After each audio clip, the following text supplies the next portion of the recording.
নমস্কার, আমার আরেকটি নতুন ভিডিওতে আপনাদের স্বাগত।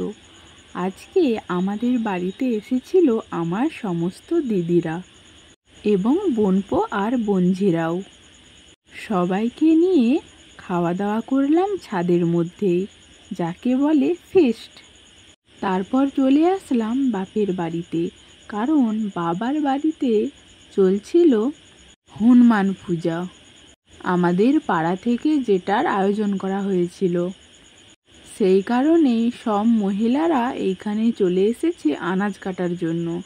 আজকে হলো জাগরণ হনুমানের, কালকে হবে পুজো, তাই আজ থেকে আনাজ কোটা চালু হয়ে গিয়েছে। এইখানটায় সমস্ত মহিলারা মিলে আনাজ কুটছে, আর এই দিকে চলছে হিসাব নেওয়া হচ্ছে সমস্ত কিছুর। তারপর সবাই মুড়ি খেতে বসলো। ছোলা আলু সেদ্ধ আর লঙ্কা শসা দিয়েই মুড়ি খাওয়া হচ্ছিল। যেহেতু হনুমান পূজার অনুষ্ঠান, সেহেতু সব কিছুই হবে নিরামিষ। রাতে আবার ভাত খাওয়া দাওয়া সেরে বাড়ি ফিরলাম। আজকের ভিডিওটি এই পর্যন্ত। ভালো লাগলে লাইক কমেন্ট শেয়ার করতে ভুলবেন না কিন্তু।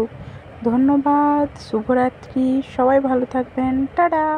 দেখা হচ্ছে নেক্সট ভিডিওতে।